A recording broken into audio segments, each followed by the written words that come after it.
Hello and welcome back to Teaching with Kaya. My name is Kaya and I am an online ESL teacher, and on this channel I give tips and helpful advice for those of you who might be non-teachers and want to start your journey in becoming an online ESL teacher. So if that is something that interests you, please keep watching.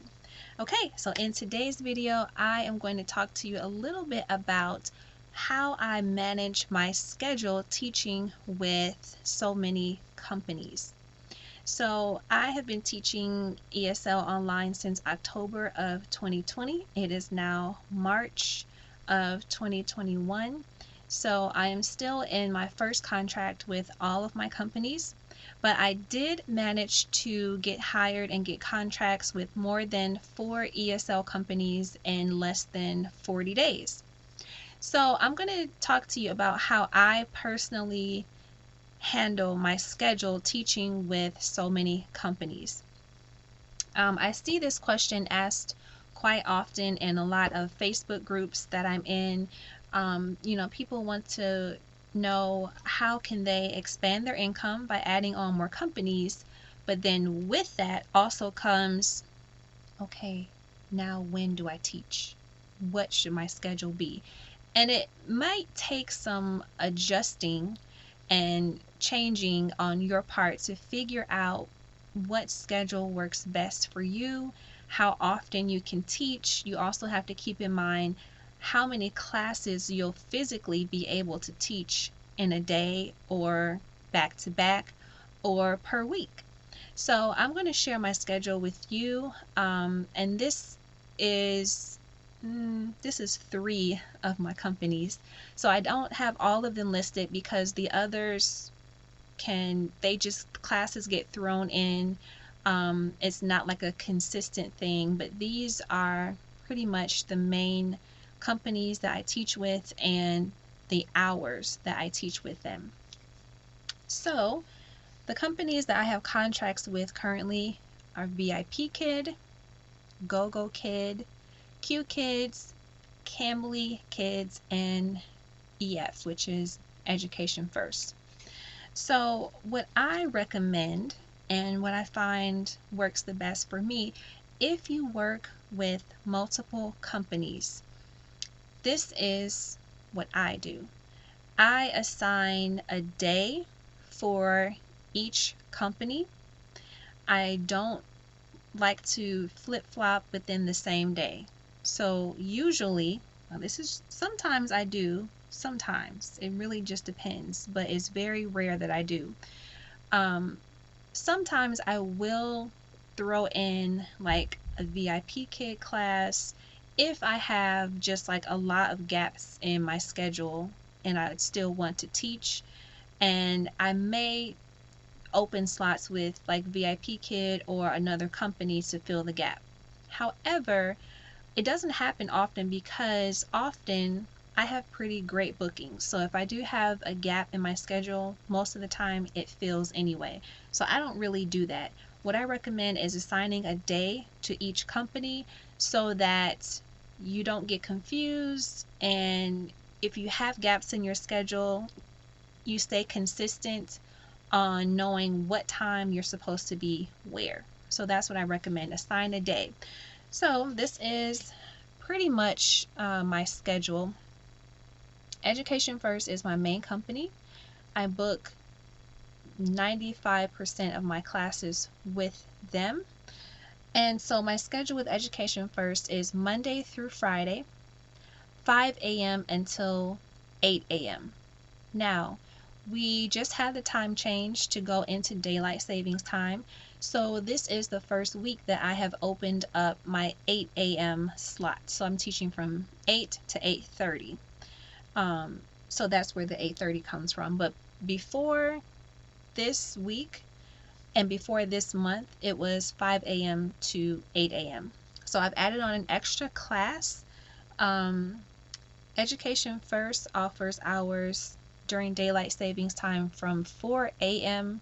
to 9 a.m. and that is Eastern Standard Time, which is my time zone. So I teach Monday through Friday, 5 a.m. to 8:30 a.m. The reason why I can't open the 8:30 slot is because I do have little ones, and so I have to make sure that they're up and dressed and ready and on time for their classes because we're still doing school at home. So that's why I don't have that till 9 o'clock. So 5 to 8:30 a.m. Monday through Friday. I also do, and this is not every weekend. I just made a video where I talked about how I set income goals. So sometimes I work Friday nights, but it's not every week typically. But when I do, now that it's daylight savings time, the hours are 9 p.m. to 10:30 p.m. and these are considered peak hours. So I do earn extra money per class for teaching during these times. Saturday morning, I will usually open up with education first. I'll save that for when I get to QKids. But sometimes I teach on Saturday evenings with education first. Same time, 9 to 10:30 p.m. because these are peak hours and I do earn extra for teaching during those times. Now we're on to QKids. So QKids, their classes start at odd times. Their classes are 30 minutes as opposed to 25 minutes, so that throws the timing off for me quite a bit. But I have my availability set for QKids for every Friday and Saturday morning. I believe it's 5 classes total that you can teach. So I'm open during those times. I'm not getting books for all those times, but I am open.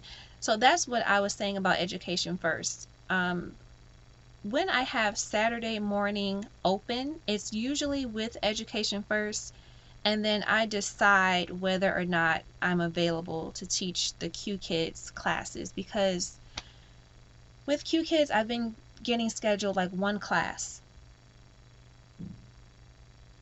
Yeah, like one class on Friday, one class on Saturday. Maybe I'll get a class for both days. So I would rather take my chances of actually earning income and being able to teach, which is why I don't leave everything open for QKids. So that's that. Then Cambly. Cambly I usually do during the week, and with Cambly I treat it by a week-to-week basis. I don't teach on Sunday for any platform. In the beginning, I started teaching with Cambly Kids in January of 2021, and I was teaching on Saturday mornings. I have stopped doing that. So when I do Cambly, it's usually Monday through Friday. It may not be every day, but it is a weekday, and these are the times that I opened from 9:30 a.m. to 1 or 1:30 p.m. are the times that I teach for Cambly. So when I open Cambly slots, these are the times, Monday through Friday. It's definitely a weekday. When I teach for QKids, these are the times, and this is set. This is my set schedule with QKids, Friday and Saturday mornings. And then this is Monday through Friday is my set schedule with education first. I always keep those times the same, no matter what. The variation and flexibility for me comes in whether or not I teach Friday night or I teach Saturday night, or if I open up Saturday mornings with education first. So check out my last video where I talked about how I personally set income goals and how I decide when I need to teach more classes in order to meet my goal. So I hope that you found this helpful. Again, these are the companies that I currently have contracts with: VIPKID, GOGOKID, QKids, Cambly Kids, and Education First. So if you are interested in teaching for any of these companies, please check the description box below. I have all of my links available, and please send me an email so that I can help you through the hiring process at teachingwithkaya@gmail.com. Please be sure to like and subscribe to the channel and comment down below what your typical schedule is like if you have consistent classes and consistent bookings with your companies. Thanks for watching, and I will see you in the next video. Bye.